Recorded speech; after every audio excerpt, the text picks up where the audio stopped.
Who's thinking about buying football in June? Well, with the super early bird football promotion at WagerTalk and Sports Memo, we have a few reasons why. Early bird pricing for NFL and college football combo is $8.99, but using coupon code FOOTBALL100, you can take $100 off, dropping the price to $7.99. If you purchase by June 30th and use coupon code FOOTBALL100 to get your $100 discount, we'll also toss in an additional bonus. On July 4th, we'll take the highest scoring MLB game of the day and give you $10 for every run scored. Yes, so if July 4th, the highest scoring game is 10-9, you will get $190 in wager bucks to use how you choose. This super early bird $100 discount using Football 100 and wager bucks bonus expires on June 30th with no exceptions. So if you plan to bet football this year, this is the lowest price we will offer. So act fast and lock in your favorite football handicappers in both NFL and college football through the national championships and Super Bowl.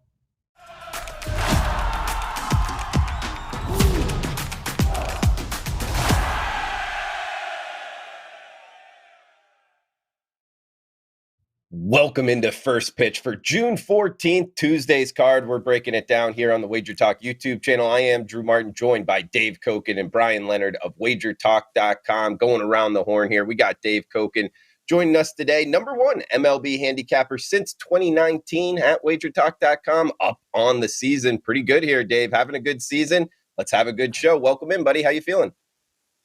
Feeling fine. Looking forward to tonight's action. I've got a two-game card. One of them, I think everybody already knows what that play is, but I'll reinforce that later in the show. And I have a best bet on a first five total that should be high scoring. And I'll try and get that one home. I missed one last night. Just stranded a ton of runners early in the Twins-Mariners game, and it didn't get over in the first five. Didn't get over in the full game either. But I think I've got a winner tonight. We got Brian Leonard as well for the last five MLB seasons in the profit. He's up, over 100% ROI already this season on 4% and higher plays, Brian. You got one up tonight, AL Underdog of the Month. Guys, check it out, Brian Leonard, WagerTalk.com. Welcome in, Brian. Happy Tuesday morning to you. Yeah, happy Tuesday morning to everybody. I'm surprised Dave didn't show up with the Philadelphia Phillies jerseys on. As much money as he's made off of them for the last couple of weeks, I can't blame him. Yeah, that would have been a good show there. We got, guys, first game up, heading the battle for Texas here. Battle for the Lone Stars, Houston Astros versus the Texas Rangers. Liquidity on the hill for the Stros. Dunning on the hill for the Rangers here, Dave. 8 in the hook being the total. Minus 120. That's kind of what we're seeing the Astros right now, as high as minus $1.25 as the slight road favorites here, Dave. You liking anything in Arlington tonight? This almost made my card. If I'd gone three deep today, this probably would have been the third game. Look, Urquidy's just not getting the job done for Houston. He's got bad numbers. His ERA is over 5. The accompanying analytics that kind of correlate with ERA are also over 5. His strikeout rate is 7 per 9 innings, which by today's standards is kind of low. His hard hit rate is well over 40%. That's not good. His barrel rate is in double figures. That's not good. This is not a guy you want to be on right now. The Astros need to get him runs.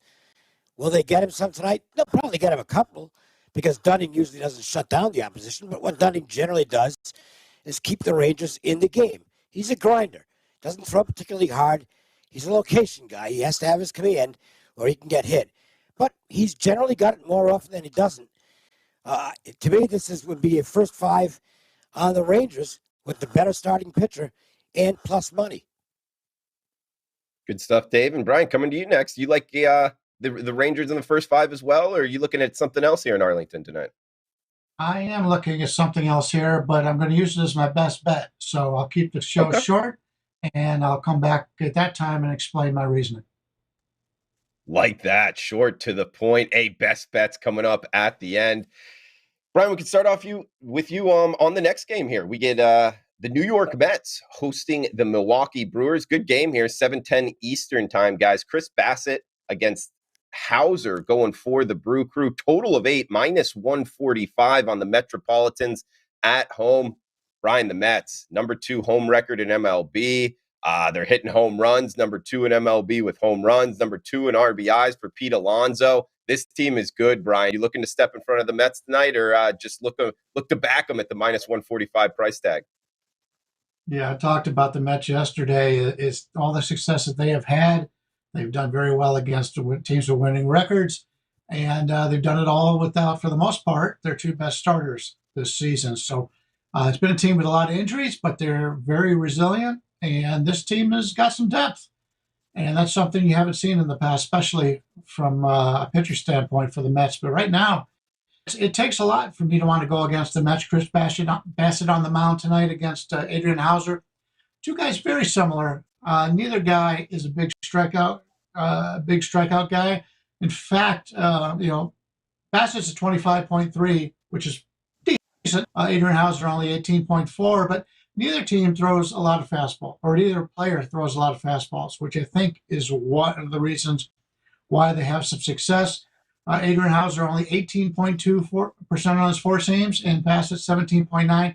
Bassett throws 6 pitches with the minimum being his change at 7% of the time. So you don't know what you're going to get when Bassett comes up there. It keeps the offense off balance, which is one of the reasons why exit velocity is only 85.7, his hard hit rate 34.7.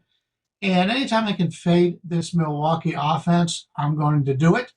Hauser's a guy that usually is, since he's not a big strikeout guy, you can find some value on him in the betting markets, but I just don't see it tonight. The Mets at home in this price range against a struggling Milwaukee offense, I like the Mets here. This is one of them that didn't quite make my card, but if I could have got it 10 cents cheaper, I'd have played it.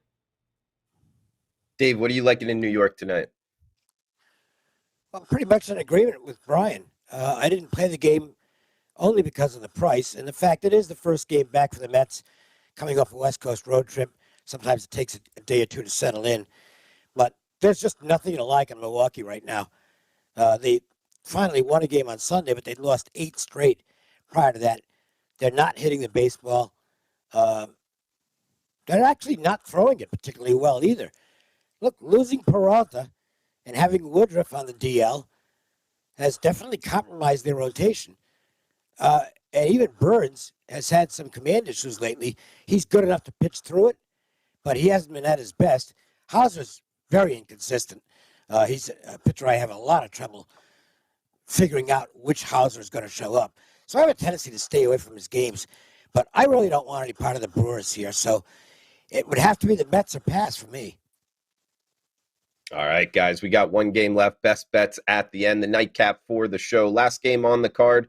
In the National League, at least, we get the Cincinnati Reds and the Arizona Diamondbacks. Dave, coming to you first, we get Tyler Mahle on the hill for the Reds up against Zach Davies for the Diamondbacks. We're now seeing the D-backs about minus 115 home favorites, a total of 9 here. And Dave, one thing I noticed handicapping this game, the D-backs, that hot start, that good pitching, man, this is a different team now. Just 6 wins their last 18 games with over a 5.8 ERA, man.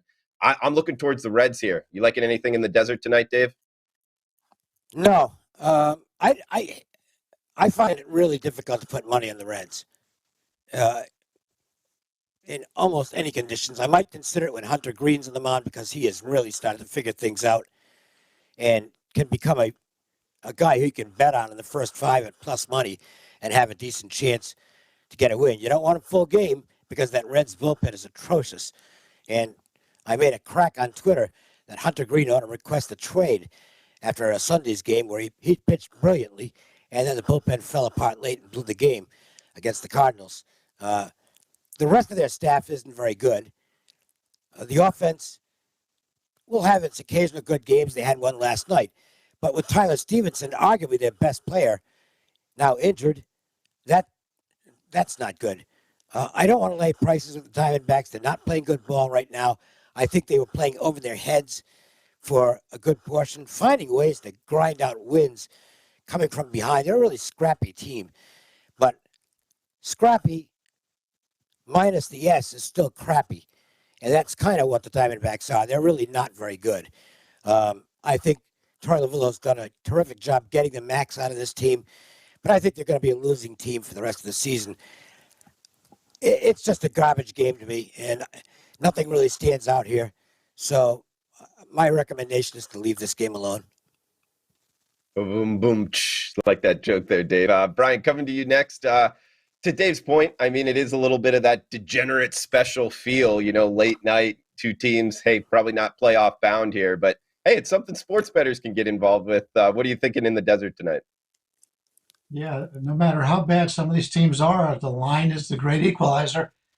Yep. If you're able to get a better number than what you think it should be, you play it. And I look at this game, and Cincinnati against right-handers this year, WRC plus Cincinnati's an 88, and Arizona's only a 93. So neither team has really hit well against righties this year. And say what you want again about Zach Davies. I mean, other than his strikeout percentage of 19.3, he's got a lot of red in his profile up on the Baseball Savant page.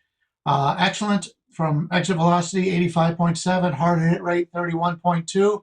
He's keeping the opposition off balance. Tyler Miley's doing much of the same. His only blue on his entire card is his walk percent at 10.5. Earlier in the season, Miley really struggled in Cincinnati, Great American Ballpark. But his last couple of starts, he's starting to put it together. So originally we were fading him when he was at home, but now I think that might have passed. So we've got a guy who's obviously Miley's the better pitcher here. But Zach Davies is having a good year. And there's a few guys out there in Major League Baseball that have been also Rans, and they're having a nice season. A lot of it, some of it is some luck involved, batted ball luck or holding runners on base and that kind of thing, and scoring with the runner on second base, that kind of thing. But he's one of them that's had some good luck, and until it turns around, I'm not looking to go against him here because he's been so mediocre to bad so often that he usually finds some pretty good prices there. So I'm thinking right here with two pitchers pitching pretty well this year, two batting orders not impressing me at all, and against righties, neither team has scored much this year. So I'm leaning towards the under in this one.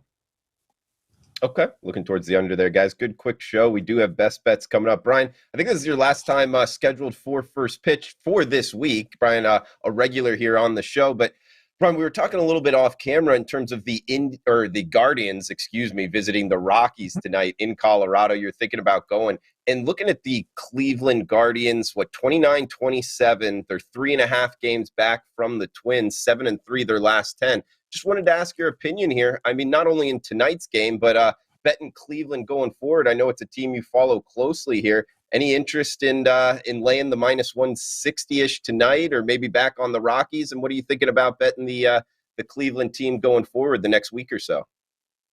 Yeah, I don't have anything on tonight's game, although I've been really impressed by Bieber.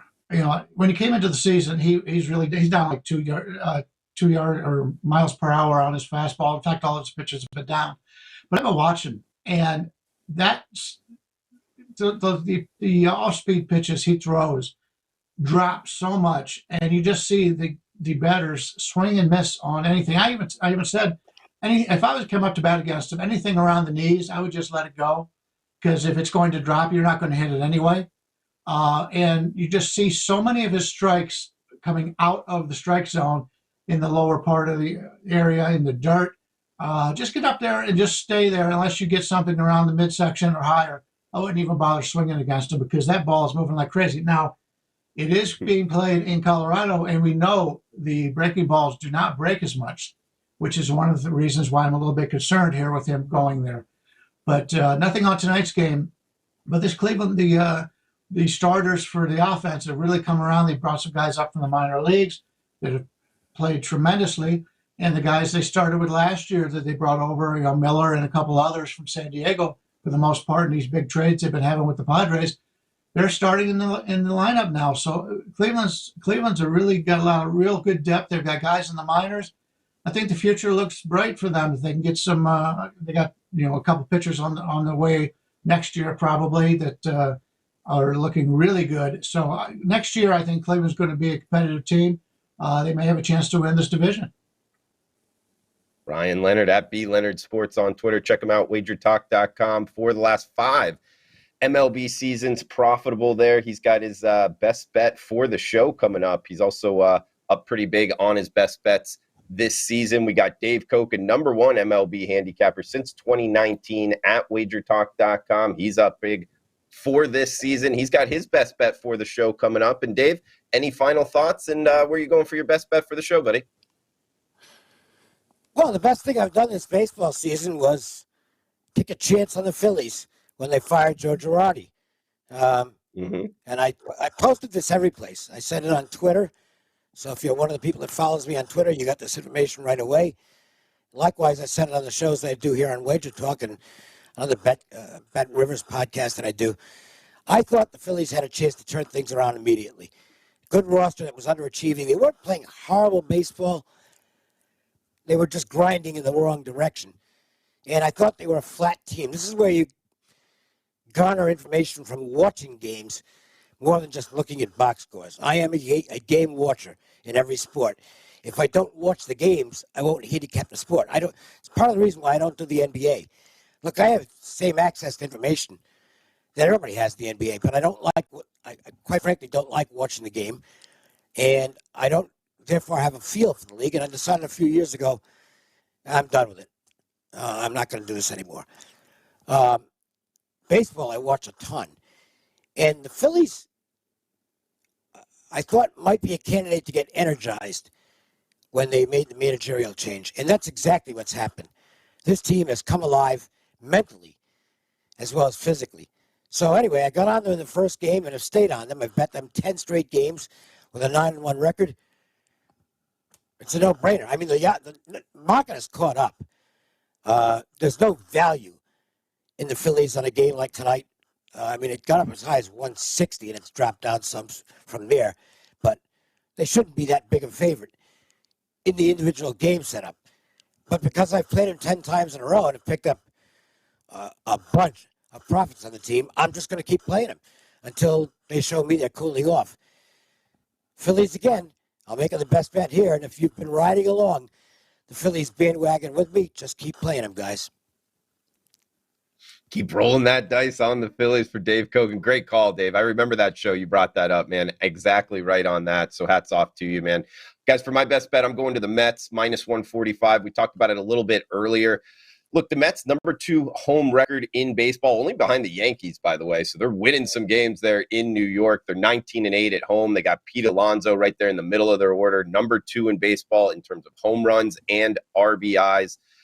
Going up against Hauser and the Brewers. Look, the Brewers are 2-10 their last 12 games. They're not playing good baseball at all. They're only averaging 3.25 runs per game in that 12-game stretch, plus the fact Hauser, their starting pitcher tonight, he's lost 5 of the last 6 starts. I'm going with one of the best teams in baseball tonight, guys. Paying a little bit of a price tag to do it, minus 145, risk 145 to win 100. My best bet for the show on the Mets. Throw it over to Brian Leonard. Brian, recap for the show. What's your best bet, buddy? Yeah, we're going to head back to that Houston-Texas matchup, and I'm going to go over the total in this one. Houston's 5th in baseball this season, WRC plus against righties. Dave already talked a little bit about Dane Dunning, not a guy who's going to overly impress you. He's more of an innings eater here. But he did talk about Urquidy and the struggles Urquidy has had as of late. Keep in mind, this is a guy who throws the fastball 53% of the time. His four-seamer 53% of the time. And I'm looking to fade those kind of guys, especially when you look, give it a deep dive here on what he has done this season. Against a fastball last year, his slugging was 765, or excuse me, it was 493. Not great. Not terrible, but not great. This year, 765 for an slugging. He's just getting killed throwing the fastball, and that's what he does half the time. He throws the fastball. The last 15 innings he's pitched, he's given up 12 earned runs. You take a look at the Baseball Savant page, other than a walk percentage of 4.7, which is excellent, he's got blue all over the board. You wouldn't think that for this pitcher. We just had a pretty good career thus far, but he doesn't have it this year, and the main culprit is his fastball. I know I've seen some write-ups on this game across the internet, and they're talking about his history against Texas. He's had a great history against Texas, no doubt about it. But this is a different Texas team right now, even from earlier this season. Marcus Semien was horrendous for the most part of this season. For the last month, he's hitting like 333, hitting home runs, stealing bases. They brought up Ezekiel Duran, who's hitting, 350. He's playing better. They just brought up Tavares back from the minors. He's still a guy that can get on base, steal bases. He was highly touted going into the last couple of years. So this is a team on the upswing in hitting. And against Urquidy throwing that fastball, I think they'll have a lot of success. So I'm going to discount most of the history against Texas in that regard because, number one, the offense is different than what he's faced before.